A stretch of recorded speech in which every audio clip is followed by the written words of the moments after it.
ballerinas are kind of scary in general, right? The way they move and contort their body seems almost supernatural at times. Well, that has never been more true than in this horror film I'm about to review, which will be spoiler free, but I will share what is revealed in the trailer, which I hadn't seen, so there is a major plot point that surprised me that I will be discussing in my review of Abigail.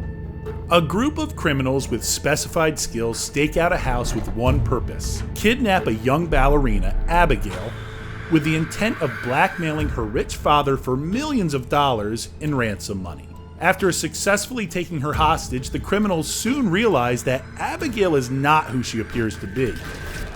She is in fact a vampire, and she is not happy. Now, this eclectic group of criminals must try to survive in a labyrinth-like mansion being pursued by the very person they have captured.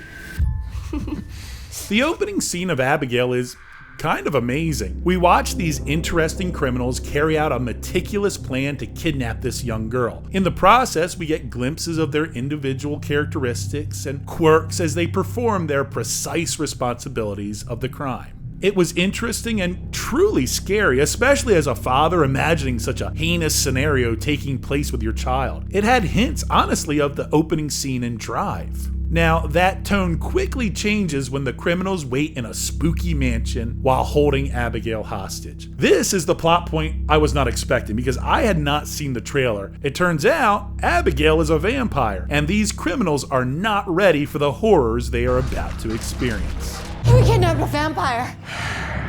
A ballerina vampire. Now, horror films aren't my favorite genre. I prefer more thrillers, but I kinda dug Abigail. Not because it is necessarily all that scary, but because it is completely self-aware of its own absurdity. The exaggerated characters that are all fun in their own way exist in a world where they understand vampire lore and pop culture vampires like Twilight. What do we know about vampires? That they're not real. What are we talking about? Like an Anne Rice or a True Blood? Twilight? Very different kind of vampires. This absurd tone continues to build throughout the movie, so when the violence happens, and it does happen, as gory as it is, it's not really that scary. In fact, I would say there are more laughs in Abigail than traditional scares. Whether it comes from the ridiculous cliches the characters fall into, the violent ballet dance moves from Abigail herself, or the literal exploding blood and guts. Abigail seems like a movie me and my buddies would have tried to make when we were in junior high, but instead of ketchup packets for blood, these filmmakers have Hollywood resources and talent. And everyone in the film looks like they are having a ton of fun, and when they're having fun, it translates through the screen, and we as an audience have a lot of fun too.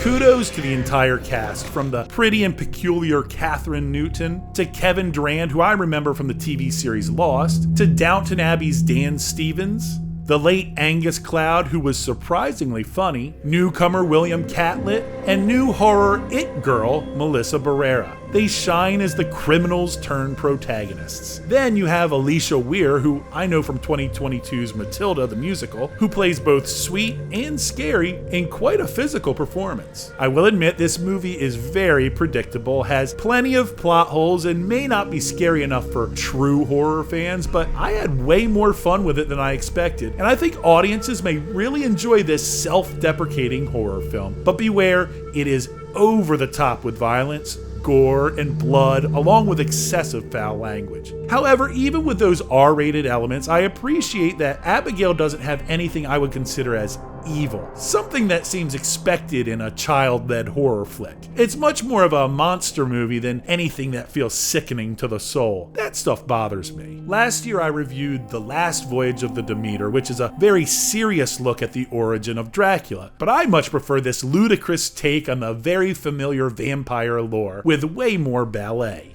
For my rating, as fun as Abigail is, it is pretty lowbrow and ridiculous, but with a good crowd, it will be a lot of fun in the theater. I'm going to give it 3.5 stars out of 5, which is pretty doggone good. What do you think? Comment below. If you enjoyed this review, please do me a solid and like this video, subscribe to this channel, and ring the notification bell. It really helps in the YouTube algorithm as I try to grow this channel. Also, you can check out some of my previous reviews by clicking on one of these boxes.